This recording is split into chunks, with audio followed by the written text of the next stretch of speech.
부활 제2주간 평화가 너희와 함께 산란해지는 일이 없도록 너희 마음이 산란해지는 일이 없도록 하여라. 체유만찬 석상에서 이렇게 말씀하신 예수님은 부활하신 뒤 제자들에게 나타나셔서 다시 말씀하십니다. 평화가 너희와 함께. 예수님의 마음은 늘 제자들을 향해 있었습니다. 그분은 당신을 버리고 도망가고 배반한 제자들을 향해 추궁하지 않으셨습니다. 다만 그들이 평화를 되찾기를 바라셨습니다. 부활을 향한 우리의 여정에서 스스로에게 묻는 것은 중요합니다. 마음이 평안합니까? 아니면 산란합니까? 어느 날 아침 라디오에서 혜민 스님의 말씀을 인용하는 것을 듣게 되었습니다. 어떤 생각이 날 때 그것을 영화 스크린이 흘러가는 것처럼 그대로 흘러가게 내버려 두어야 한다는 말씀입니다. 그럴 때 마음이 평안해진다는 것입니다. 어떤 생각에 너무 몰두하거나 푹 빠져 있지 말고 거리를 두라는 말씀인 것 같았습니다.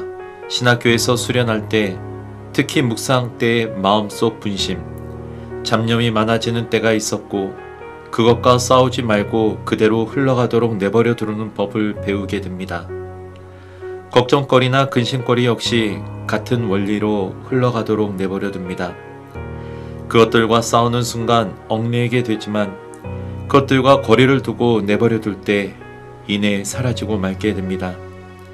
그런데 예수님께서 말씀하시는 평화는 단지 마음의 평화만은 아닐 것입니다.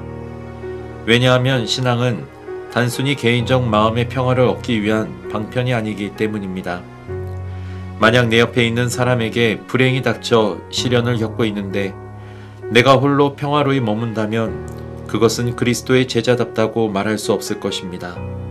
무언가 다른 방식의 접근이 필요합니다. 그리스도의 제자이기 위해서 말입니다. 반전 드라마. 베드로의 첫째 서간에는 이런 말씀이 있습니다. 주님께 나아가십시오. 그분은 살아있는 돌이십니다. 사람들에게는 버림을 받았지만 하느님께는 선택된 값진 돌이십니다. 그러므로 믿는 여러분에게는 이 돌이 값진 것입니다. 그러나 믿지 않는 이들에게는 집 짓는 이들이 내버린 돌, 그 돌이 모퉁이의 머릿돌이 되었네 하는 그 돌이며 또한 차여 넘겨지게 하는 돌과 걸려 비틀어지게 하는 바위입니다. 우리는 이 말씀이 어떤 의미인지 잘 알고 있습니다. 사람들은 예수님을 쓸모없는 돌로 버렸지만 하느님께서는 예수님을 머릿돌이 되게 하셨다는 것입니다. 집 짓는 이들이 내버린 돌, 그 돌이 모퉁이의 머릿돌이 되었네. 이는 주님께서 이루신 일, 우리 눈에 놀랍기만 하네. 이처럼 하느님께서 하시는 일은 인간의 눈에 놀랍게만 보입니다. 전혀 생각하지도 못한 곳에서 전혀 예상하지 못한 방법으로 그분은 우리 안에서 당신의 놀라운 일을 하십니다. 주님의 일을 접한 사람들을 떠올려 봅니다. 빈 무덤에서 제자들은 어떤 표정을 지었습니까? 엠마오로 가는 제자들에게 주님께서 나타나셨다가 사라지셨을 때 제자들은 어떠했습니까? 놀라움, 어리둥절함. 그들은 전혀 상상도 못한 곳에서 주님의 위대한 업적을 발견하고 놀라워했습니다. 그리고 기뻐 뛰었습니다. 우리는 종종 엠마오로 가는 제자들과 같습니다. 모두 끝났다고 생각합니다. 더 이상 새로운 일은 일어나지 않고 이대로 끝날 것이라고 생각합니다. 조금 덜 아프고 덜 시련을 겪으면 다행이지 하면서 말이죠. 그런데 알고 계십니까? 그렇게 생각하는 우리의 삶이 그분께서 놀라운 일을 계획하시고 이루시는 바로 그 장소라는 것을. 베드로의 첫째 서간에는 이어서 말씀이 있습니다.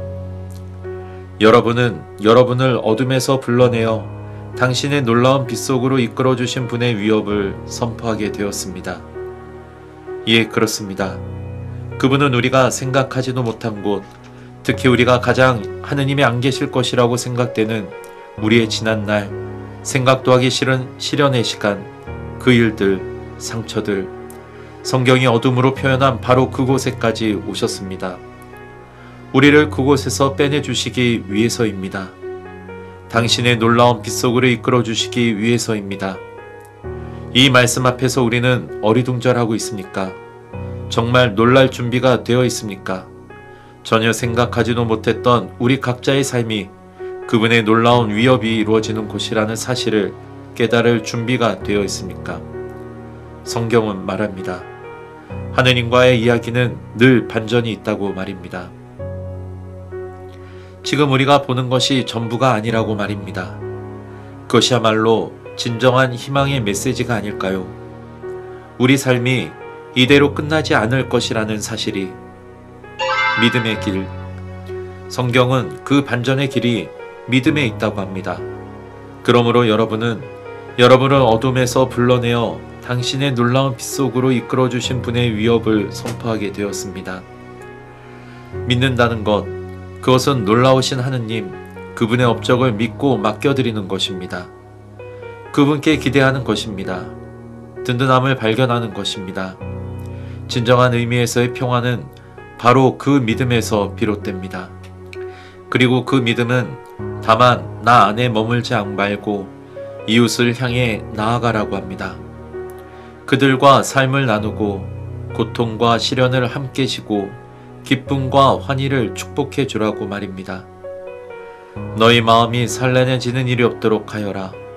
하느님을 믿고 또 나를 믿어라. 예수님께서 가르쳐 주신 길은 불교에서 추구하는 마음의 평화와는 다릅니다. 우리는 믿음을 추구합니다. 그 믿음은 하느님께서 우리 안에 강한 힘으로 활동하신다는 것에 대한 확신입니다. 그분께서 늘 우리와 함께 계십니다. 눈에 보이지 않지만 더욱 강한 힘으로 우리와 함께 걸으시며 당신의 놀라운 일을 행하십니다. 믿음을 청합시다. 그 일을 발견하고 찬미 드릴 수 있는 믿음의 눈을 청합시다. 그분께 모든 것을 맡겨드릴 수 있는 알 수 없는 미래를 맞닥뜨릴 수 있는 용기를 청합시다. 그리고 우리 각자의 평화로운 삶에 머물지 않고 이웃의 걱정과 근심을 나누고 그들의 고통과 시련을 함께 짚고 갈 수 있는 용기를 청합시다. 부활의 삶. 우리는 믿지 못하는 완고한 마음에서 출발했습니다. 제자들에게 우리 자신의 마음을 발견했습니다. 실패한 과거에, 아무 열매도 맺지 못할 것 같은 삶에, 무너진 희망에 마음을 빼앗긴 제자들에서 과거에 저지른 죄, 근심과 걱정, 상처와 증오 속에 마음을 빼앗긴 우리 자신을 발견했습니다. 그리고 부활의 삶은 바로 거기서 시작된다는 것도 알게 되었습니다. 우리에게 필요한 것은 고개를 들고 그분의 말씀에 귀를 기울이기 위해 마음을 여는 것입니다. 믿는다는 것은 자신을 개방하는 것입니다. 자신 안에 갇혀 있지 않고 밖을 향해 타인을 향해 나오는 것입니다. 타인과의 만남이라는 삶을 나누는 친교라는 엄청난 모험, 위험한 모험을 감행하는 것입니다.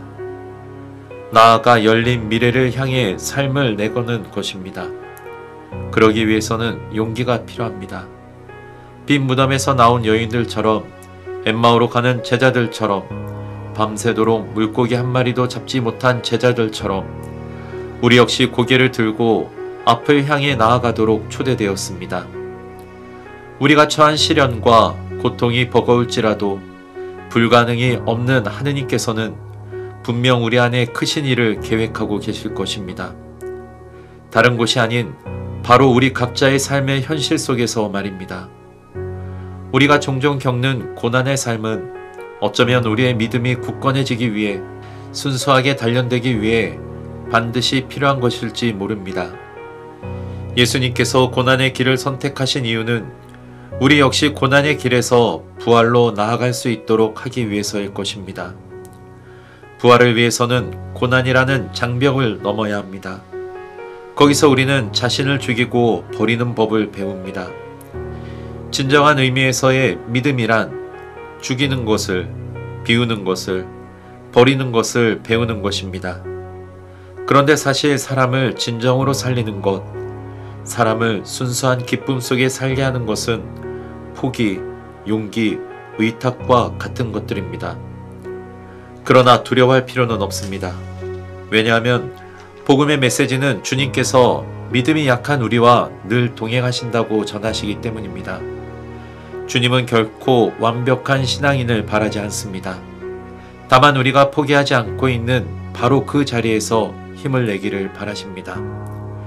주님께서 동행하시는 이유는 우리의 나약함을 아시기 때문이며, 그럼에도 불구하고 우리가 스스로 앞으로 나아갈 수 있음을 믿어주시기 때문입니다. 믿으신다는 것은 인내를 갖고 끝까지 기다려주심을 의미하기도 합니다. 분명한 것은 그분의 믿음에는 한이 없다는 것입니다. 한결같이 믿어주시고 흔들림 없이 믿어주시고 끝까지 믿어주신다는 것입니다. 왜냐하면 그분의 사랑은 모든 것을 견디어내고 언제까지나 쓰러지지 않는 사랑이기 때문입니다. 믿음은 우리의 마음 같지 않다고 하였습니다. 하지만 그것은 기회이기도 합니다. 만약 내가 마음먹은 대로 모든 것이 이루어진다면 그것이 과연 인간의 삶일까요?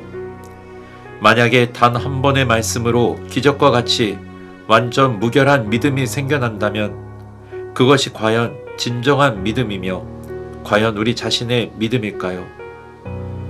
믿음이 이처럼 어렵다는 것을 체험한 우리는 결국 믿음이 긴 여정에서 완성되어야 할 살아있는 어떤 것임을 깨닫게 됩니다. 중요한 것은 예수님께서 우리와 동행하신다는 사실이며 그분과의 동행 속에서 우리의 믿음이 북돋아지고 성장한다는 사실입니다. 믿음은 우리에게서 시련을 거두어주는 것이 아니라 우리가 시련을 겪는 방법, 시련을 바라보는 방법을 변화시켜줍니다. 부활하신 예수님께서 제자들에게 나타나셔서 하신 일이 바로 그것입니다. 그리고 우리와 함께 걸으시며 하시는 일 역시 바로 그것입니다. 만약 그럴 수 있다면 우리는 각자 삶의 끝자락에서 주님의 다음의 음성을 들을 수 있을 것입니다. 와서 아침을 먹어라. 믿는다는 것은 나에게 어떤 의미인가요? 신앙은 우리에게 시련을 거두어 주는 것이 아니라 시련을 바라보는 방법을 변화시킨다고 합니다. 매일의 삶에서 나의 믿음이 시련을 이기는데 어떤 역할을 하나요?